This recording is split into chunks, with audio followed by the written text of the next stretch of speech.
Testing democracy in the Maldives. What will a second term for President Abdullah Yameen spell for the opposition, which complains of being gagged? And does it strengthen China's influence in the Indian Ocean islands? This is Inside Story.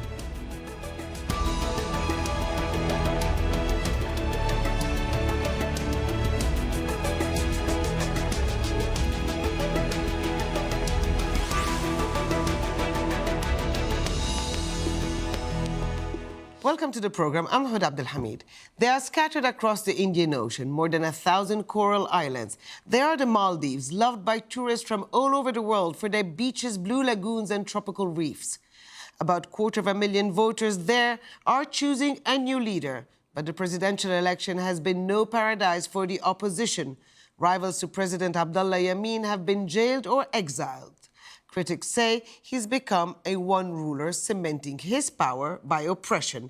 International observers boycotted his re-election bid. They say it was neither free nor fair. Alex Gatopoulos reports. It was all smiles as President Abdullah Yameen and his main rival Ibrahim Mohamed Saleh cast their ballots on Sunday's poll. Yameen's critics accuse him of acting as a strongman, imprisoning or exiling political rivals, the election lacking transparency. There's no credible election observers in Maldives at the moment because all the democratic countries as well as European Union decided well in advance that the government had not been obliging them. The government had not been doing what they have requested to do prior to the elections. That is to free the party leaders as well as to abide by the ruling of the Supreme Court of February 1st. But none of these things happened, so they decided that they will not observe this election and give any credibility to this election. And those critics questioning whether the election would be free and fair said they would prove right on Saturday, the eve of the poll. Security police raided the headquarters of the main opposition, the Maldives Democratic Party. This latest crackdown to stifle the only viable alternative to President Yameen's ruling Progressive Party hasn't silenced opposition supporters. They say the election was a referendum on whether the Maldives continues to slide towards authoritarianism. None of these people here on this parade have been forced to come here. They have not been asked to come here because they would lose their jobs or anything. They are all here because they want to be here, because they want to change this government, because they believe that President Yameen is not the answer that we are looking for. Voters in the capital Mali queued to cast their ballot. Some cautiously optimistic that change is still possible. I'm just going to practice my rights and I'm going to vote, and I'm hoping that we have a free and fair election. Alex Gatopoulos, Al Jazeera.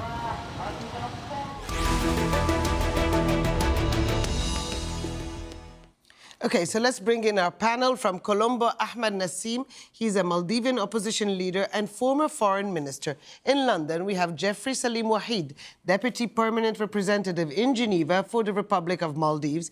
And in Washington, Bharat Gopalaswamy, Director of the South Asia Center at the Atlantic Council think tank. Welcome to the program. Ahmed Naseem, let me start with you. How did you think that the vote go today? Well, it was peaceful so far, and now we are at night time in Maldives. But the voting was extremely slow, and especially in Malaysia, Sri Lanka, we have so many people still queued up there, and they are unable to vote. For example, my two daughters went to vote, and it took 8 hours for them to cast their vote. And the lines were so huge, and it's almost impossible to... and every half an hour, you had only about 3-4 people being able to cast their vote. So this is a major issue. It's terribly disorganized. There were no proper queues organized. Nothing was set up in the Maldivian embassy here.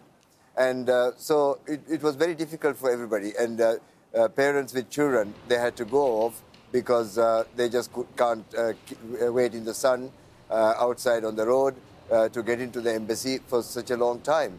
So it's unfortunate. It's very, very sad. Therefore, we have less turnout in today than what we expected. We expected at least 95% turnout, but unfortunately, it will be less than that. Well, the Electoral Commission has said that it extended the voting by 3 hours because of turnout. But let me put the same question to Jeffrey in London. How did you see this voting go on? Because regardless of all these logistical problems, it's still marred in a lot of controversy, isn't it? Voting has been incredibly peaceful in the Maldives, and if you compare it to the previous presidential elections, it is exactly comparable.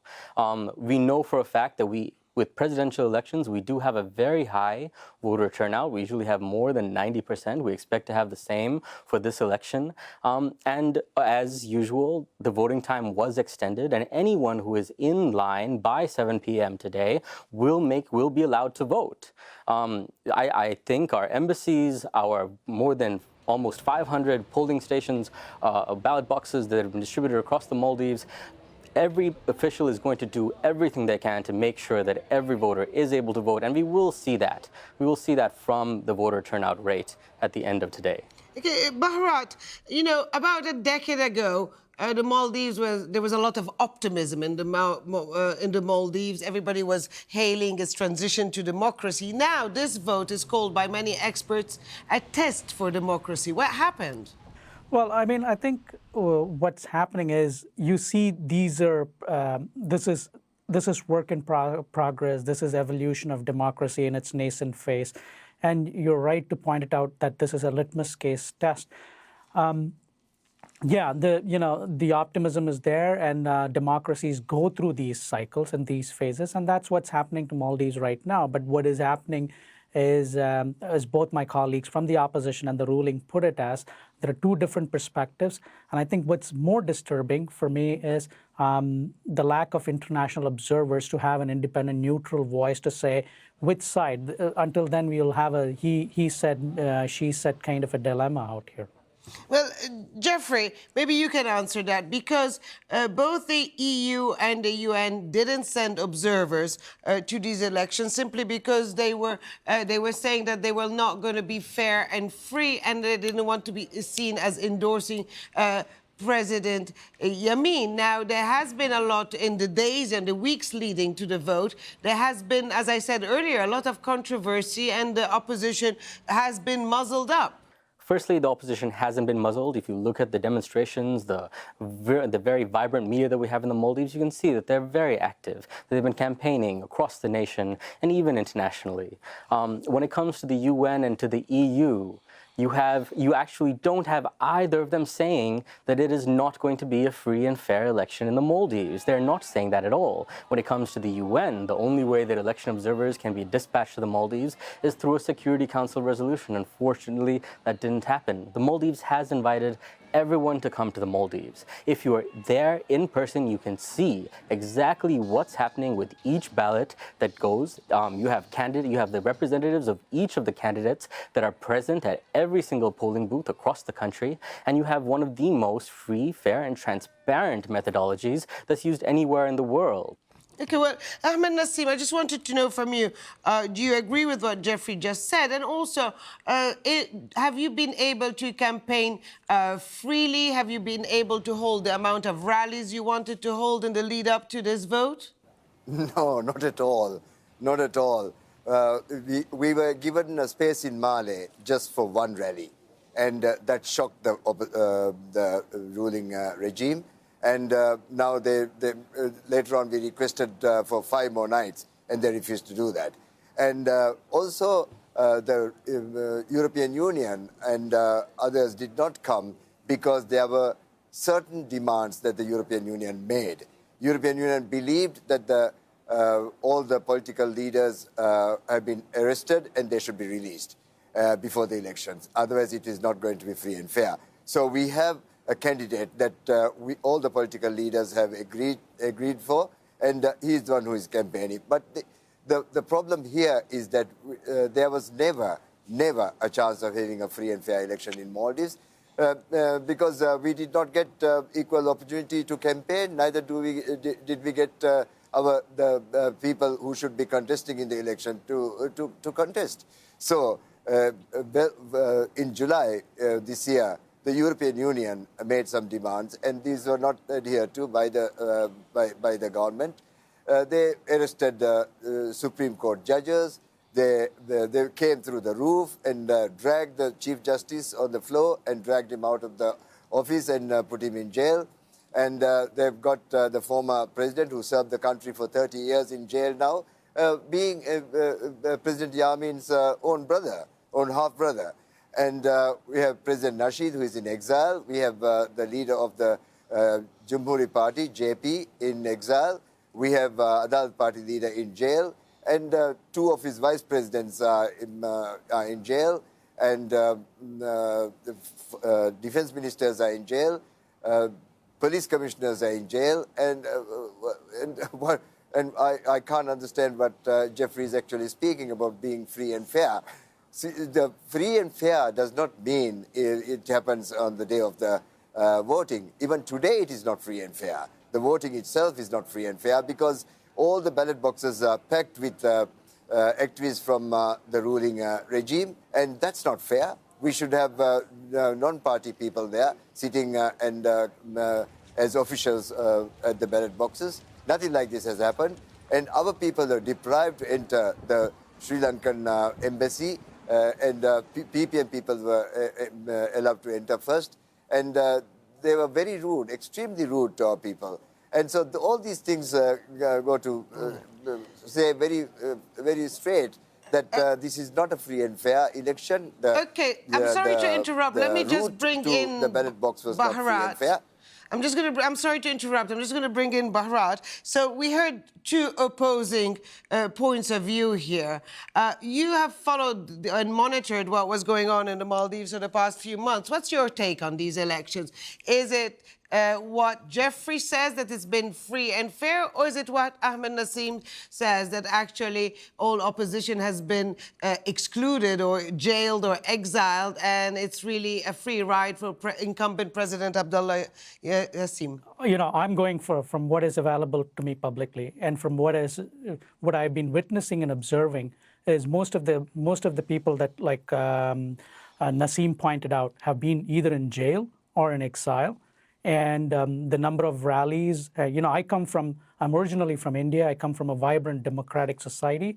So if I were to hold that as a gold standard for democracy and an election campaigning process, by that standard, Maldives, the election process in Maldives is fairly, I'm sorry to say, it's fairly abysmal by any standards. The bigger question here to ask for the Maldives, for the Maldivian people, is what kind of democracy that they ascribe, that they want to be, where do they want to see themselves, and if this is a standard of democracy that they want to adopt for themselves. Because if this is the standard of democracy that they want to adopt for themselves, I see this as a pretty poor standard. And for them, that standard is pretty, it's a slippery slope for them to be pursuing, because, you know, remember what goes around and some of these things comes around too, and tomorrow the ruling party might be at the receiving end of some of these democratic standards. So you might have a free and fair elections by today's standards. The polling might be peaceful, but if half the guys are in jail, what is the point of having a polling to begin with? Well, Jeffrey, I see that you haven't agreed with anything that was said by your two other fellow panelists. So, but Bharat has put forward some very fair questions. What kind of democratic race is it if there is very little opposition in front of you and their lives is made extremely difficult? If you look at the reality on the ground, what's happening on the ground, you see that there is a very vibrant opposition. And if you talk about, the political leaders who've been in jail, these are convicted felons who've been convicted of very serious crimes, including kidnapping a sitting Supreme Court, sitting judge, including trying to assassinate the president, including a number of very serious crimes. Being a political leader does not absolve you of the right to, absolve you of the obligation not to commit or break the law. But Jeffrey, now, certainly corruption is an... Yes, go ahead. I wanted to say corruption is an issue in the Maldives, not being allowed but a lot of reports also implicate the president himself or the people around him. So, you know...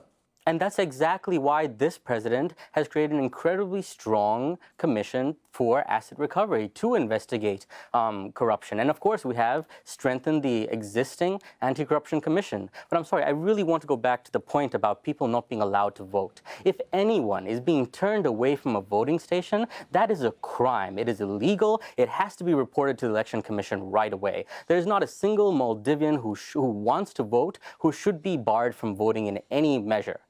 I want to say that very clearly to anyone who's hearing this program. We want to make sure everyone from the government to the independent institutions want to make sure that people who want to vote are able to vote. And we think that that will be reflected by the turnout later today. Now, with regards to there not being the space for people to demonstrate, for people for civil society to exist, or for even political parties, what we can say is that the public spaces in Maldives have been given equally to both sides. So fine, you might request 5 days in a row to have the public beach area. Yet the reality is that you have to share that with the other candidate that's running. You have today a candidate running against the incumbent president who is incredibly popular, who has been able to rally a lot of support from across the country. And yet you've seen the president do the same thing. You've seen literally thousands of people across the country turn up to their rallies and demonstrate on behalf of their candidates. What you have in the Maldives is, if you look on the ground, if you look at what has been happening over the course of the last month, over the last year, is people supporting their candidates in a democratic process. Well, now, if you yet say that, Amnesty International, for example, and Human Rights Watch have underlined and have criticized human rights abuses in the Maldives, and have also criticized the president for, let's say, curtailing the opposition. There have also been several reports of corruption that involved him or his entourage. But I want to move this conversation further to look at what's going to happen after the results come out. The Maldives has a history of close ties to India, but China is a growing influence. The chain of islands in the Indian Ocean are near important shipping lanes, and India aims to remain a dominant power. But China is muscling in, hoping to use the Maldives as a sea and air base. China's leaders signed a free trade agreement with the Maldives government in December, waiving tariffs on almost all goods. The pact also allows foreigners to buy land. 16 islands have already been bought for development projects, and it's estimated China has already invested around $1.5 billion, and 60% of the island's debt is linked to Chinese project. Opposition parties accuse President Yameen of leading the country into a debt trap, with 10% of the budget going to debt repayments. That's around $90 million per year. I'm going to get back to you, Jeffrey. Yes, President Yameen says, listen, I've undergone a big transfer project like the bridge, that the expansion of the airport, and that basically he is modernizing the country. But many people will also tell you, those who don't agree with him, that he is actually unsettling the balance of power in that part of the Indian Ocean. This is a point that, thank you, I would very much like to address. You mentioned that we've offered military and other sorts of concessions to China. This is not the case. Our closest military allies today remains the United States and remains India. India is and always has been one of our closest development, military, economic partners, and we will always maintain that. That does not mean that we're not going to be open to other economic partners as well. If you look at the economy in the Maldives, the majority of the investments in the country, the foreign direct investment, are from American companies, not Chinese. So a lot of the statistics that you mentioned with regards to Chinese investments are erroneous. When it comes to the recent infrastructure projects, what our goals is, as an administration, is to really raise people out of poverty, to ensure that they have a chance at human dignity. And that does mean ensuring that we provide them with housing facilities, with healthcare, with the ease of movement and better livelihoods. So even if you look at this recent bridge, for example, that was built by the Chinese government with the Chinese government's aid, the majority of the cost of that bridge was grant aid, not loans. And what was given as loan was given as concessional loans. When you talked about 16 islands that supposedly belongs to the Chinese government, this again is a fallacy. This is not true. A lot of the statistics that are out there that are being perpetuated by the opposition is more than anything else is just sensationalist rhetoric. But everything that we do in every investment that we look at, even from China, is evaluated by a central bank. We make sure that it does not lead to an unnecessary burden for the country. Well, Ahmed, Naseem, I just want to know your thoughts about, this Chinese entrance, let's say, on the Maldivian scene, and if you think that that is something good for your country. You see, investments are good. Investments are okay. Chinese investments or Indian investments or American investments or whatever. But the problem here with the present regime is that they have a tendency of not disclosing anything. And they don't do anything in accordance with the law of the country or the constitution of the country. None of the projects granted to Chinese companies have any transparency. They didn't come to the parliament. There was no scrutiny. The parliamentary scrutiny committee was completely outside. Parliament is closed, so there cannot be any scrutiny. And parliament have been invaded by the military on the order of President Yameen. So we don't know how much investment there is. In a government that we form, we will certainly see how much these investments actually cost and how much was changed under the table. And we have ample reasons to believe that these are not factual. I was told by the Chinese Foreign Ministry some of the project costs. And I know that they are inflated when coming out. The bridge cost, for example, between Made and Hulde, we did an evaluation of the bridge during our government, and it was under $100,000. And sometimes the government says it is $300 million, under $100 million. Sometimes the government says it is $300 million, sometimes $220 million, sometimes it is $180 million. So we don't know exactly what it is. So when there is no transparency, when there is no democracy in the country, when the country is being ruled brutally by a dictator, these are the things that happens. And this is where we have problems. We have no problem with investments. I'm just going to interrupt you because I want to bring in Bharat in the conversation. Bharat, now, from all what we've said, there is huge concern both in Washington and at the EU level about how the Maldives are going. They are closely monitoring these elections, and they're ready to slap some sanctions on individuals in the Maldives. Now, how do you think all of this is going to unpan? Because obviously at the heart of it is also the concern India has of the Chinese expansion, let's say, in that part of the world. Look, the Chinese expansion in that part of the world is nothing new. We have the China-Pakistan Economic Corridor, we have the Belt and Road Initiative, we have the Chinese investments in Sri Lanka, and that's a poster child for debt-ridden Sri Lanka is essentially a poster child of what Chinese debt could do to that country and how democracy can be bought. And I think Maldives is nothing new to this case. And as both my colleagues pointed out, that the investments, and even I would tend to agree a fair bit, that the investments by any country, for that matter, is always a welcome sign. But it always comes at what are the costs attached with that investment and what is the price you're willing to pay. And it is up to the individual countries to be scrutinizing that investments, as well as have a domestic political debate on what those investments could cost in that country for a wide variety of reasons. But the bigger issue for the United States and the EU is basically what is the idea, the vision, and the resources that's associated for us to put forward as an alternative to the Chinese investment. Secretary Pompeo's speech at the U.S. Chamber of Commerce and Tillerson's speech last year at the Center for Strategic and International Studies highlight some of this vision. But until then, we're able to offer a clear vision of what we can offer the rest of the world that will counterbalance the Chinese effort is what the world is waiting for. And until we do that, this will be the price that we in the Western society will have to pay and absorb and have to calibrate our actions accordingly. And as I see it, the domestic political debate and conditions, either in India or the United States, is totally distracted, is disoriented, and is too much focused on internal political wrangling that we are unable, that our partners, allies, and friends in the rest of the world are waiting to, are not getting a clear signal I'm really from us. sorry to interrupt you. I mean, there's so much more to talk about, but unfortunately, we have reached the end of this program. So thank you very much, Ahmed, Naseem, Jeffrey, Salim, Waheed, and Bharat Gopalaswamy. And thank you, too, for watching. You can see the program again anytime by visiting our website, aljazeera.com. And for further discussion, go to our Facebook page. That's facebook.com/AJ Inside Story. You can also join the conversation on Twitter. Our handle is @AJ Inside Story. From me, Hoda Abdel Hamid, and the whole team here in Doha. Bye for now.